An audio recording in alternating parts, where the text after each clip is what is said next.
The Indiana Fever walked into their playoff battle against the Las Vegas Aces, knowing the odds were stacked against them. But nobody could have predicted the chaos that unfolded in Game 2. What should have been a showcase of high-level playoff basketball turned into a stop-and-start mess, dictated less by talent and strategy and more by the referees' whistles. Fans didn't get to watch the fluid intensity that defines postseason basketball. Instead, they were forced to sit through a whistle fest that saw 41 fouls called, 16 of them in the third quarter alone. Every trip down the floor seemed destined to end, not with a bucket, but with a referee's hand in the air. It was sloppy, disjointed, and frankly embarrassing for a league that has been trying to prove it can deliver drama on the same scale as its men's counterpart. The defining moment of the night came when A'ja Wilson, the reigning MVP and the face of the Aces franchise, barreled into Lexie Hull on a screen that looked more suited for the NFL than the WNBA. Hull, already dealing with a lingering back injury sustained in Game 1, crumpled under the hit. Instead of whistling Wilson for the obvious offensive foul, the refs turned around and tagged Hull with the violation. The crowd gasped, the Fever bench erupted, and social media exploded with clips of the play. To make matters worse, this wasn't an isolated incident. Time after time, Wilson lowered her shoulder into defenders, creating space through sheer force rather than finesse, and she got the benefit of the whistle nearly every time. Meanwhile, the Fever stars like Kelsey Mitchell, Hull, and Aaliyah Boston were being hacked, shoved, and slammed to the ground with little more than silence from the officiating crew. The imbalance was glaring. Even Becky Hammon, the coach of the Aces who benefited from the lopsided calls, admitted after the game that things had spiraled out of control. When the winning coach openly acknowledges that the officiating was problematic, you know the game was played on a tilted floor. But for the Fever, this wasn't just about the refs, it was about survival. They had already been decimated by injuries, with half their rotation sidelined before the series even began. Caitlin Clark, the rookie phenom who had electrified the league, was out with a groin injury. Key rotation players like Sophie Cunningham and Chloe Bibby were missing with knee issues. Veteran guard Ari McDonald was unavailable. Even DeWanna Bonner, the team's reliable scorer and leader, was scratched less than 24 hours before the opening game due to concussion protocol. It wasn't just bad luck, it was a nightmare scenario.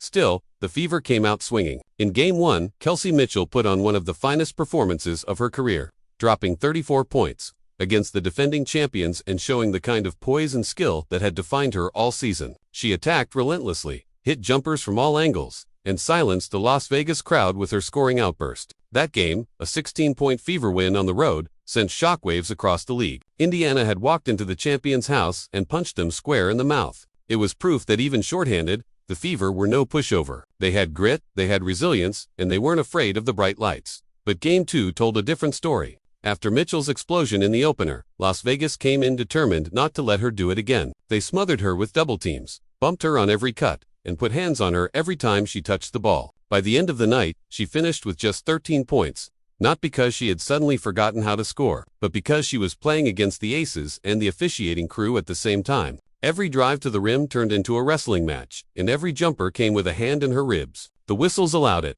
and Las Vegas exploited it. Mitchell was the target of an entire defensive scheme, and the referees gave the Aces free rein to execute it.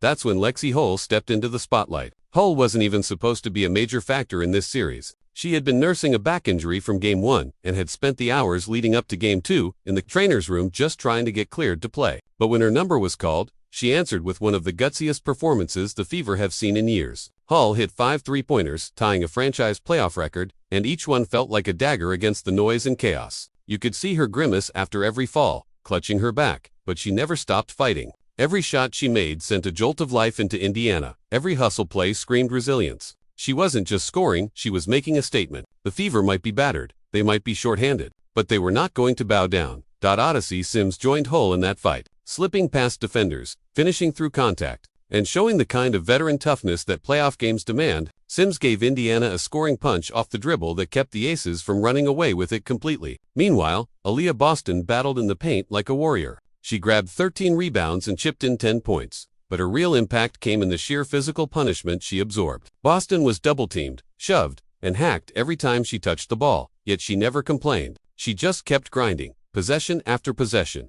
wearing bruises like a badge of honor. Her poise and composure in the face of all that chaos were remarkable. That's the essence of Boston's game: no theatrics, no excuses, just relentless effort.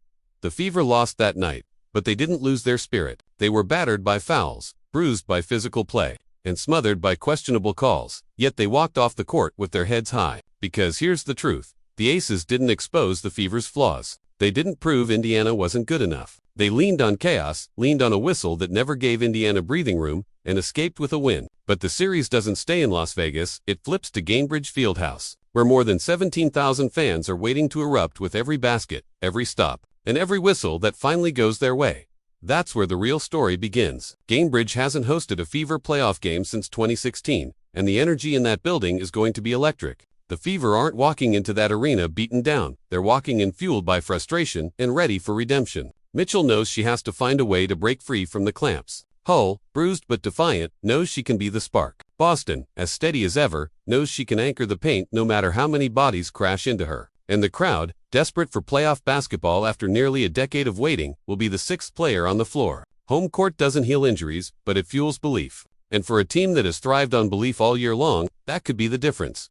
This series isn't just about wins and losses anymore, it's about identity. The Fever have been through the ringer this season. Injuries, rebuilding, doubt from outsiders, but they've refused to quit. Every setback has been met with resilience, every obstacle with determination. Game 2 was a loss on the scoreboard, but it was also a declaration. If Las Vegas needs 41 fouls, 16 in one quarter, and a tilted whistle just to even the series, what does that say about Indiana's fight? What happens when the floor finally evens out? When the Fever get to play their game their way, in front of their own people? The Fever's journey this postseason isn't about being the most talented team. It's about being the toughest. They may be shorthanded, they may be battered, but they're still swinging. And as the series shifts to Indianapolis, they have a chance to flip the script. Game 2 will be remembered for whistles, bruises, and frustration, but it also set the stage for something bigger. Because if this Fever team has proven anything, it's that they won't go quietly. They've already shocked the champs once. Now they're ready to show they can do it again. Do you think the Fever were robbed in Game 2, or did the Aces simply overpower them? Drop your thoughts in the comments. And if you believe Indiana still has fight left in this series, make sure to like, subscribe, and turn on all notifications so you don't miss what happens next.